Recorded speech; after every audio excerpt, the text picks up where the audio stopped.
fait, j'ai vu qu'à peu près il y a 4 types de réactions. Moi, je vais parler des 3. La dernière est un peu trop. Mais 3 symptômes forts, là, c'est le premier, c'est une sorte de solitude ou des douleurs ressenties devant un vide maternel. Parce qu'en fait, il s'agit d'un vide. Les ruines, souvent, elles sont vides. Après, on va les habiller, bon, voilà. Mais normalement, une ruine, elle est un peu désolée, un peu vidée, abandonnée, délaissée. Elle est là. Tout n'est pas tombé, sinon elle ne serait pas des ruines. Ouais. Donc, même, ouais. Et ce vide, est-ce que c'est un choc traumatique alors? Je ne parle pas tout en termes de... Bien sûr qu'il y a une valeur traumatique qui est attachée à ça, qui peut être attachée à ça, mais je parle plus en termes de deuil. D'accord. De deuil. Là, c'est plus le deuil. Le deuil de quelque chose qui... Oui. Ok. Parce que moi, ce dont je parle aussi dans mon dossier, comme ce dont je vous parlais tout à l'heure, c'est des réminiscences, c'est-à-dire les tocs qui me restent, que j'avais eu pendant cette période de métamorphose, et qui sont restés encore après l'IVG en fait. C'est-à-dire que par exemple, quand je sens une odeur trop fortement, j'ai l'impression que je suis enceinte et que soit la chose est restée, soit qu'il y a une nouvelle chose qui est venue en moi, ou alors j'avais l'habitude de poser ma main sur mon ventre à ce moment-là, et je l'ai gardé. C'est tous ces tocs et ces empêches qui font partie un peu de l'empreinte. C'est ça. Et qui peuvent être à un moment donné ritualisés aussi. Bah oui, ça m'arrive aussi de quand j'ai mal au ventre et que j'ai envie de vomir, j'ai l'impression tout de suite d'être enceinte. C'est ça. Ça me rappelle tout de suite le fait de vomir, tout de suite pour moi c'est relié à ça maintenant en fait. C'est ça. Pour moi mon choc traumatique c'est cet événement, les vomissements, l'échographie et tout ça, et ces événements viennent hanter parfois mon présent en fait. Pas de manière continuelle, mais quand même avec des réminiscences de temps en temps. C'est ça, tout à fait. Oui, tout à fait. Donc ça me fait penser à la deuxième rubrique. La première, donc, étant ça. Le vide affectif, voilà. Le vide affectif, oui, le vide maternel, quoi, le rapport à ça, la solitude, la douleur, il y a quelques sentiments de culpabilité, envie de pleurer, même des femmes qui étaient donc, qui sont toujours avant et après, qui ont dit non, il n'y a pas de question il n'y a pas de doute quant à l'avortement, c'est clair, mais qui disent après, mais moi je savais pas que c'était si difficile que ça. Oui, c'est ça vrai. M'a fait pleurer, ça m'a fait que je n'avais pas envie de sortir, de ne rien faire, de rencontrer personne, voilà, ou de penser qu'il m'est arrivé quelque chose d'horrible, et ainsi de suite, que j'ai été quelqu'un d'irresponsable, etc., etc. La culpabilité. Donc, voilà, tout un tas de choses. Et ça, c'est la première introduction, une sorte comme petit contexte anxio-dépressif qui a ce côté négatif, mais a ce côté positif aussi. C'est-à-dire que heureusement que ça existe, puisque c'est partant par là, y compris des périodes de colère là-dedans, des rages, etc., qui peuvent aider pour dépasser cette problématique. Ouais. Ça, c'est la première rubrique. La deuxième rubrique, disons, c'est ce dont tu parlais là, c'est qu'on peut parler, on peut l'appeler une sorte de spectre d'un infanticide. Ok.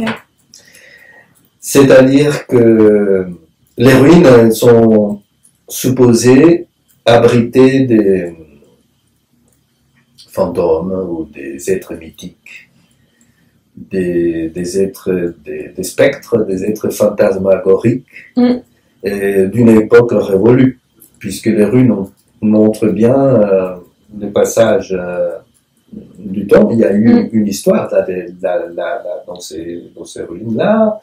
C'était peut-être un palais, un truc où on faisait des rituels sacrificiels, des sacrifices, ou alors c'était le château du roi. Il y a une histoire qui s'est passée, et ces gens-là ne sont plus là, mais on suppose que leur empreinte, leur trace, les conséquences de leurs gestes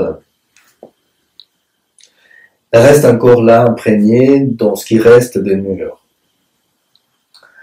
Et l'idée, c'est que peut-être que un enfant est mort, où un enfant a été tué et que cet enfant tué traîne encore là-dedans et que il peut et qu'il faut faire quelque chose vis-à-vis de ça. Un peu comme si l'espace maternel était devenu le théâtre d'un sacrifice. Bon, parfois c'est présenté comme ça. Ouais. Voilà. C'est selon les témoignages que j'entends. Mais il se peut aussi que ces spectres-là d'infanticide viennent non pas d'un vécu personnel. Il se peut que ces spectres infanticides viennent de la génération précédente. Par exemple, le cas d'une fille de 5 ans qui commence à avoir des cauchemars et d'un enfant qui a été tué, etc.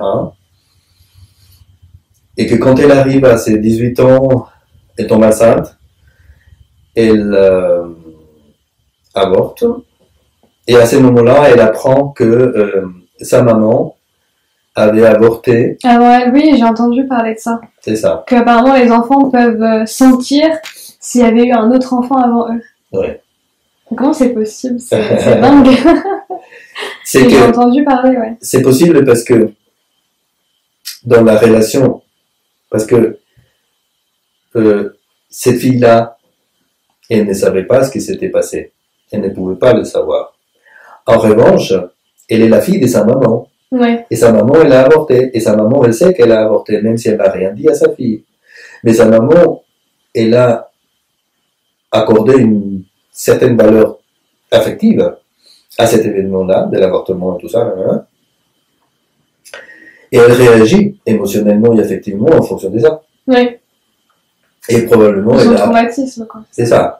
Et elle a des réactions. C'est un peu comme si je ne veux pas dire quelque chose à quelqu'un, mais ça m'angoisse.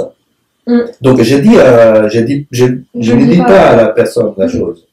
Donc je suis couvert. Oui. En revanche, je ressens cette angoisse, et cette angoisse, l'autre personne ne peut la capter. Pas forcément consciemment. Ah. Voilà. Mais cette personne peut surtout quand il s'agit d'un enfant, parce que c'est quelqu'un de très proche, etc. Plus l'enfant est petit, plus il est proche de la maman, plus facilement il peut capter ces choses-là. D'accord, ouais, je vois. Voilà. Donc, ça, oui, c'est comme je parle d'infanticide, c'est une histoire mythique. C'est le mythe. Et c'est même pas la culpabilité, là. Pourquoi vous parlez de mythe? J'ai pas compris. Parce que c'est une question, on se fait un mythe de ça. C'est-à-dire, une narrative qui va raconter une histoire vraie. Ok. Il s'est passé ça, et après on peut l'améliorer, l'affiner, etc. Mais on va se raconter une histoire un peu fictive, mais tellement fictive qu'elle dit la vérité. Ok. Elle raconte la vérité avec d'autres mots, jolis ou pas jolis, dramatiques, tragiques. Parce qu'en fait, si tu veux, les événements traumatiques, c'est pas simplement le fait, par exemple, une attaque terroriste, par exemple, au Bataclan, il y a le fait. Ils sont venus, ils ont tué des gens. Bon. Il s'est passé ça. Mais, en plus de ça, ceux qui restent vivants, qui ont été sauvés, ils étaient là, ils auraient pu mourir. Ouais. Pour une raison ou une autre, ils sont sortis. Donc c'est très bien pour eux. Mais en même temps, c'est très mauvais, parce qu'au niveau psychologique, ils vont rester avec le poids. Ouais, de ce traumatisme. Pourquoi moi j'ai été Et les autres sont morts, et moi non. Donc, déjà, ça, il y a la valeur affective accordée à cet événement difficile. Mais ensuite, après, il y a la narrative qu'on se fait. Ok. C'est comment ça s'est passé cet événement-là. Je me souviens de tout ou pas de tout. Ah oui, là c'était ça dont je voulais parler avec vous, ouais. La mémoire sélective. Je me souviens très bien que le terroriste m'a regardé dans les yeux. Mais à ces moments-là, je l'ai regardé de telle façon qu'il s'est détourné, il n'a même pas osé tirer dessus. Il avait déjà tiré sur d'autres gens. Et il est parti. Peut-être il m'a même, comment dire? Mis de côté. Oui, discriminé. Celui-là, il ne mérite même pas d'être tué. Il a l'air tellement bête. Peut-être. Mais on se raconte une histoire. On se raconte une histoire et on va, à ces moments-là, accorder encore une valeur supplémentaire à l'événement, qu'il soit historique, traumatique ou pas. Ou heureux aussi. Ça dépend de l'événement. Mais, ou un événement de soulagement aussi, hein, comme une opération médicale, etc. Oui, voilà. Donc, ça, c'est le deuxième rubrique. L'autre rubrique, c'est les conséquences que cela peut avoir dans la relation, donc, de couple et dans la sexualité. Ok. Parce que il se trouve que cet homme qui aurait pu devenir père, ça mobilise forcément. Si ça ne le mobilise pas, c'est mauvais signe. Oui, Il y a un problème. Normalement, tout homme est mobilisé par cette question-là, ou beaucoup d'hommes sont mobilisés par la question d'être père. Ça ne veut pas dire qu'on va être père, mais on est mobilisé par la question de savoir comment le père, comme moi en tant que père, comment je fais, plein de choses. Mais il y a la relation donc entre cette femme et cet homme après cet événement-là où l'alliance maternité-paternité a été pas supprimée, puisque heureusement on peut y revenir plusieurs fois, mais c'est de dire qu'à un moment donné il y a eu ça. Qu'il y a eu des modifications après l'avortement chez cette femme. Que peut-être elle n'est pas aussi sensible ou aussi apte ou aussi ouverte à la sexualité après ça. Ou qu'il y a quelque chose qui a changé. C'est possible qu'il y ait une baisse de libido, c'est ça? C'est ça, exactement. Tout à fait. Exactement. Et puis il y a la réaction de lui et donc à ça.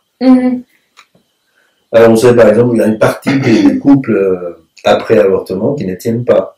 Ah ouais? Oui, à cause de ça, oui. Alors même s'ils ont vécu très longtemps ensemble. Oui.